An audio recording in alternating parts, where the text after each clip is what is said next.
The troubled history of U.S.-Iran relations. Ladies and gentlemen, the history of relations between the United States and Iran is merely a story of diplomatic disagreement. It is a long narrative shaped by mistrust, coercion, and repeated confrontations.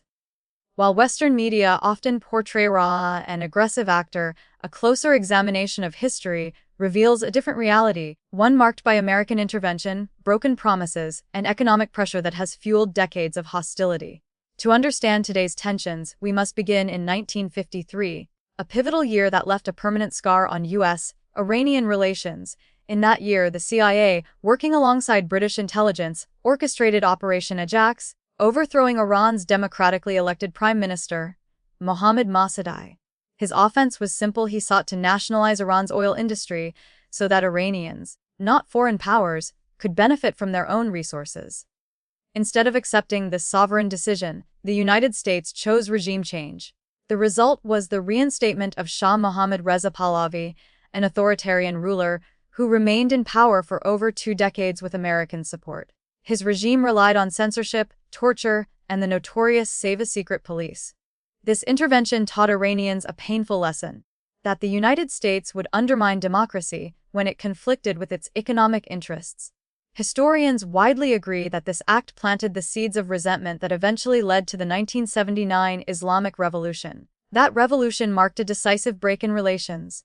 Soon after, the U.S.-XC hostage crisis further poisoned ties, reinforcing fear and hostility on both sides. Yet from the Iranian perspective, the crisis was driven by a genuine fear that the United States would once again interfere, as it had in 1953. The American response was swift and punitive. Diplomatic relations were severed, and sanctions became a permanent tool of U.S. policy.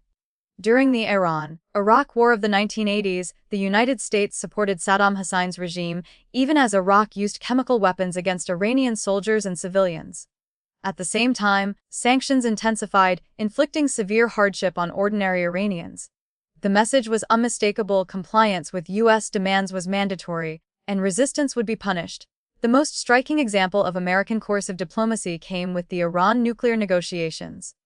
Despite U.S. intelligence assessments confirming that Iran halted its nuclear weapons program in 2003, Washington continued to escalate sanctions. Eventually, in 2015, the Joint Comprehensive Plan of Action, or JCPOA, was signed. This agreement was a rare diplomatic success. Iran accepted strict inspections and limitations on its nuclear program in exchange for sanctions relief. And the deal worked. Iran complied. International inspectors confirmed it. Yet the United States failed to fully uphold its end of the bargain.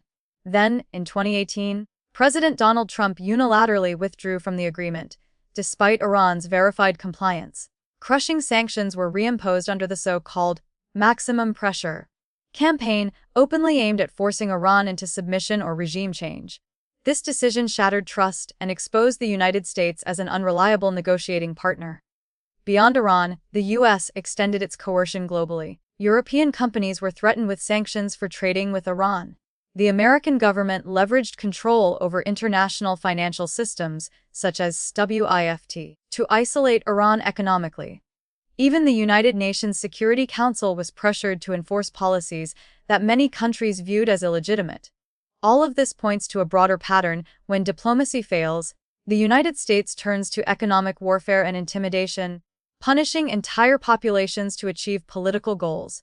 In conclusion, U.S.-Iran relationship demonstrates the failure of coercion as a foreign policy tool. Sanctions and threats have not weakened Iran. Instead, they have strengthened hardliners, escalated regional tensions, and damaged America's global credibility. Even close U.S. allies have criticized Washington's unilateralism and bullying. True diplomacy cannot be built on blackmail. It requires mutual respect, trust, and adherence to agreements. Till the United States abandons the belief that it can dominate sovereign nations through force and economic pressure, conflict will continue. If America truly wishes to lead the world, it must do so through example, not coercion.